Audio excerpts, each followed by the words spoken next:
Hello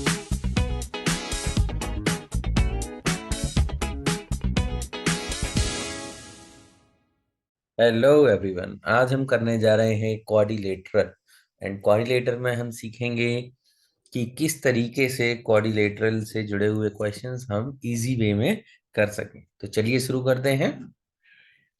सबसे पहले इस एक्सरसाइज यानी कि 12A को करने से पहले आपको कुछ चीजें मालूम होनी जरूरी हैं, जैसे कि आपका लीनियर एंगल क्या होता है एंड आपका ट्रायंगल में जो एंगल्स होते हैं उनका सम क्या होता है। तो ये चीजें मालूम होनी जरूरी है। तो सबसे पहले हम बात करते हैं लीनियर एंगल क्या होता है। दरअसल अगर हम बात करें कि एक ही पॉइंट पर जब एक से ज्यादा एंगल्स होते हैं ना, सो उन्हें हम लीनियर एंगल्स कहते हैं। जैसे अगर ये बात करें तो अगर आप नोटिस करेंगे कि ये जो एंगल्स हैं आपके एक ही पॉइंट पर है ना। एक एंगल ये हो गया, एंगल 2 ये हो गया और एंगल 3 ये हो गया। सो इन्हें हम लीनियर एंगल्स कहते हैं कि चलो, अब दूसरी खास बात इनके बारे में ये है कि इनका जो सम होगा, जो लीनियर एंगल्स का सम होगा वो 180 डिग्री के इक्वल होगा। ये चीज आपको याद रखनी है। तो हम कह सकते हैं angle 1 plus angle 2 plus angle 3 is equal to 180 degree. और दूसरी चीज, अगर मान लेते हैं यहाँ पर एक ही दो ही एंगल होते, सो उस वक्त भी आपको याद रखना है कि इन दोनों का एंगल का सम आपका 180 डिग्री होगा। इससे फर्क नहीं पड़ रहा है कि लीनियर एंगल्स कितने हैं, भले ही 3 हो, 4 हो, 5 हो, फर्क नहीं पड़ेगा आपके। बट जो टोटल सम होगा एंगल का वो आपका 180 डिग्री ही रहेगा। ये चीज आपको याद रखनी है। क्या याद रखना है? कि sum of linear angles is 180 degree. ठीक है। क्या लिखना है? Sum of linear angle 180 degree के इक्वल होता है। ठीक है। दूसरी बात कर लेते हैं ट्रायंगल की। तो ट्रायंगल्स के ये चीज तो मोस्ट ऑफ द सभी को मालूम ही होगी, पर फिर भी मैं बता दे रहा हूँ कि जो ट्रायंगल होता है उसमें 3 एंगल्स होते हैं। इसको मान लेते हैं 1, ये 2 और ये 3। तो ट्रायंगल के तीनों एंगल्स का जो सम होता है वो 180 डिग्री होता है। कितना होता है? 180 डिग्री होता है। ये प्रॉपर्टीज हम अभी यूज करेंगे, इसलिए ये चीज आपको नोट डाउन करनी जरूरी है। तो चलिए आगे बढ़ लेते हैं। उसके बाद बात करते हैं angle sum property of quadrilateral. तो इससे पहले आपको मालूम होना चाहिए कि क्वाड्रिलेटरल होता क्या है। दरअसल कोई भी शेप जिसमें 4 साइड्स होती हैं तो वो आपका क्वाड्रिलेटरल हो जाता है। ठीक है। और वहीं अगर हम इसकी बात करें angle sum property of quadrilateral, अगर हम इसे एंगल 1 कह दें, इसे एंगल 2 कह दें, इसे एंगल 3 कह दें और इसे एंगल 4 कह देते हैं, तो इन चारों एंगल्स का सम जो होगा वो 360 डिग्री के इक्वल होगा। Angle 2 plus angle 3 plus angle 4 360 degree के इक्वल होगा। ये चीज आपको याद होनी जरूरी है। अब चलो, यहाँ पर लिखा हुआ है पैरेललोग्राम। तो पैरेललोग्राम की भी कुछ चीजें हम बात कर लेते हैं। तो पैरेललोग्राम में आपको ये चीज मालूम होनी चाहिए कि पैरेललोग्राम की जो अपोजिट साइड्स होती हैं वो पैरेलल एंड इक्वल होती हैं। ये चीज आपको याद रखनी है। जैसे मान लेते हैं ABCD, इसको नाम दे देते हैं। ठीक है। सो दो तीन चीजें आपको मालूम होनी चाहिए कि अपोजिट साइड्स जैसे पैरेलल होती हैं तो AB पैरेलल CD होगी और AD पैरेलल BC होगी। एक तो ये चीज हो गई। दूसरी चीज आपको याद रखनी है कि अपोजिट साइड्स इक्वल भी होती हैं। तो AB इक्वल टू कितना हो गया? CD, क्योंकि ये अपोजिट साइड्स है। और AD इक्वल टू आपका हो गया BC, ये अपोजिट साइड्स। ओके। और एक पॉइंट और आपको याद रखना है कि जो अपोजिट एंगल्स होते हैं, जैसे यहां पर अगर हम बात करें ये 1 और ये 3, ये अपोजिट एंगल्स है। ठीक है। और 2 और एंगल 4 ये अपोजिट एंगल्स हो गए। सो अपोजिट एंगल्स का सम जो होता है, लेकिन याद रखना किसमें? सिर्फ और सिर्फ पैरेललोग्राम में जो सम होता है वो 180 डिग्री होगा। कितना होगा? 180 डिग्री। ठीक है। अपोजिट एंगल्स का सम, ये चीज आपको याद रखनी है। एंगल 2 प्लस एंगल 4 जो है वो भी 180 डिग्री होगा। लेकिन ये वाली जो तीसरी प्रॉपर्टी है, ये किसके लिए वैलिड होती है? ये सिर्फ और सिर्फ वैलिड है पैरेललोग्राम के लिए। चलो अब हम अल्टरनेट एंगल्स की भी बात कर लेते हैं।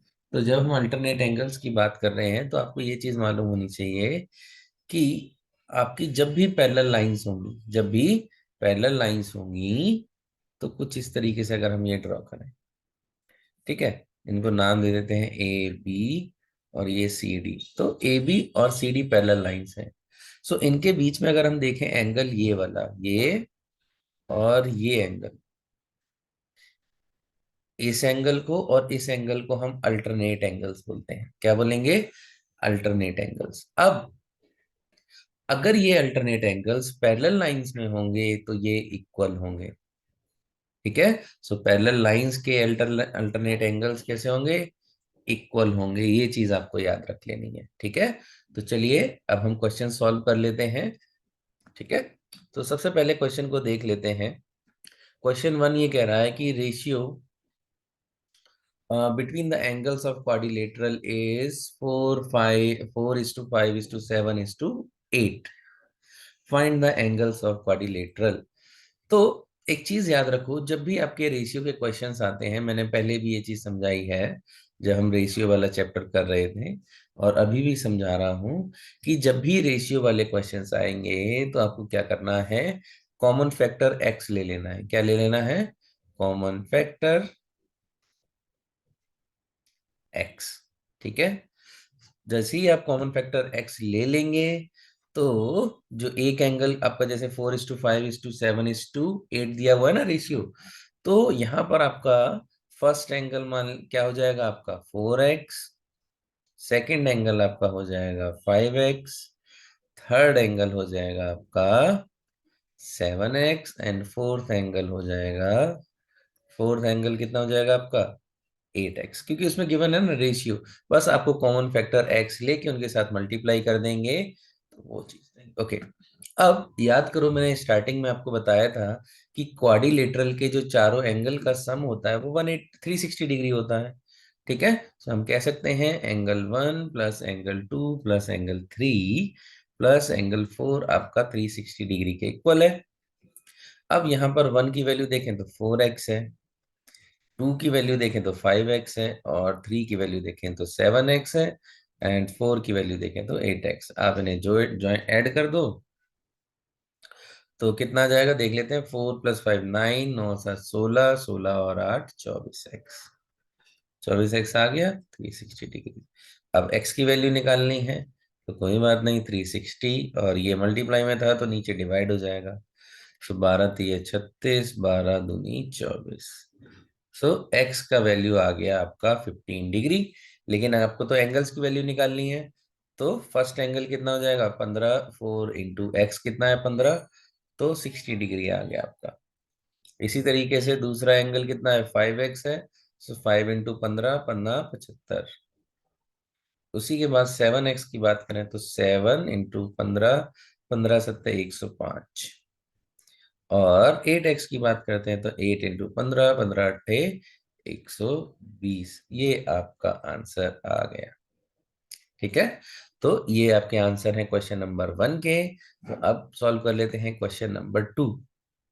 अब यहां अगर हम देखें, to angles of a quadrilateral की वैल्यूज दी हैं, टू एंगल्स की वैल्यूज दी हुई है, मान लेते हैं हमारा है।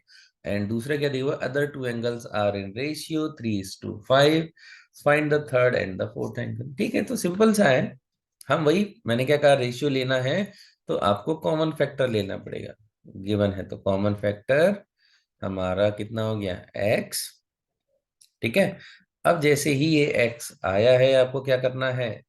सिंपल सी चीज है। सो आपका फर्स्ट एंगल मान कितना हो गया आपका? 3x, सेकेंड एंगल कितना हो गया? 5x, और एंगल 3 तो दिया ही हुआ है 74, और एक दूसरा एंगल दिया है कितना आपको? 166। आसान है। कितना हो गया? 4 = 166, ठीक है।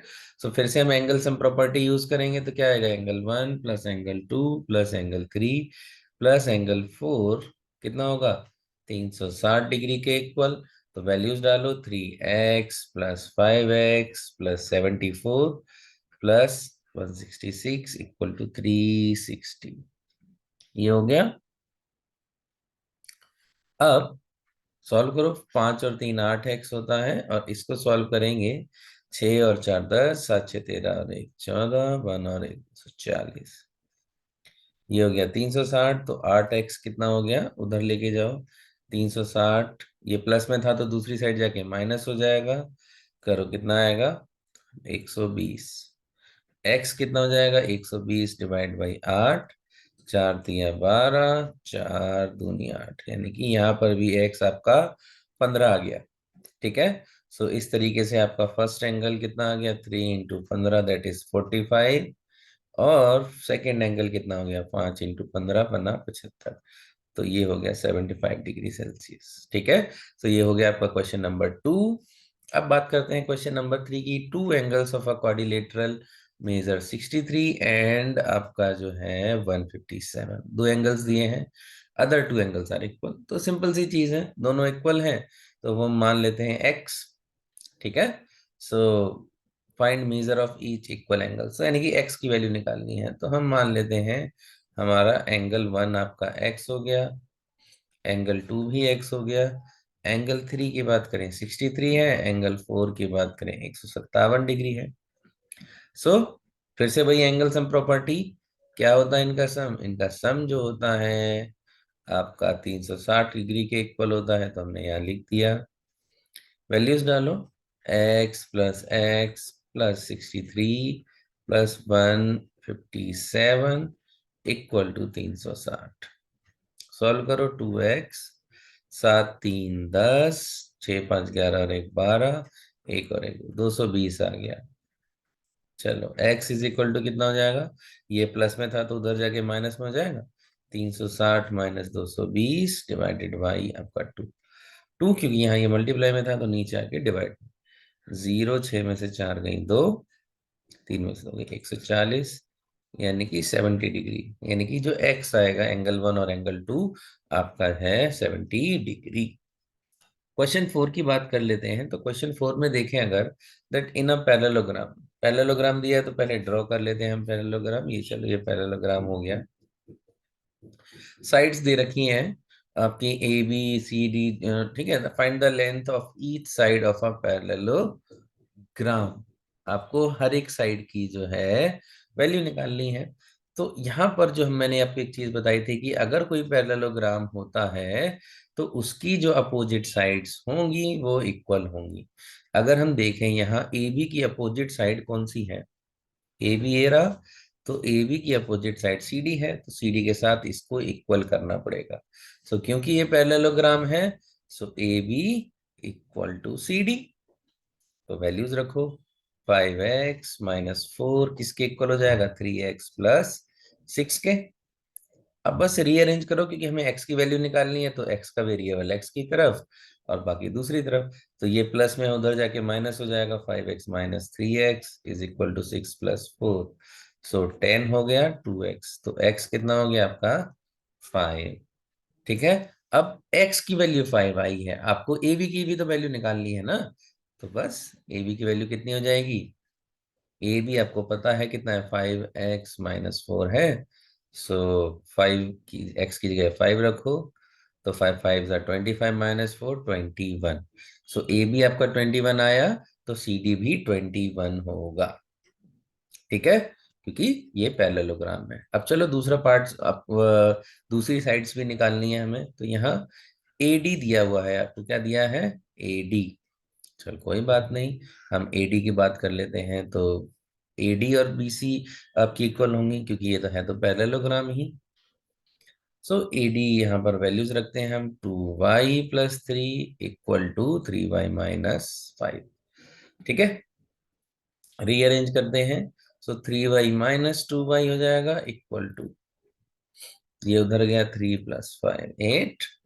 ओके, तो 8y इज इक्वल टू 8 आ गया। y की वैल्यू तो 8 आ गई, लेकिन हमें निकालनी है AD और BC की। तो AD दिया हुआ है हमें कितना है, 2y + 3, ये AD का वैल्यू दिया हुआ है। वैल्यू पुट करो, 2 × 8 + 3 8 दूनी 16 प्लस 3 19, यानी कि ये जो है 19 है, ये भी 19 आएगी।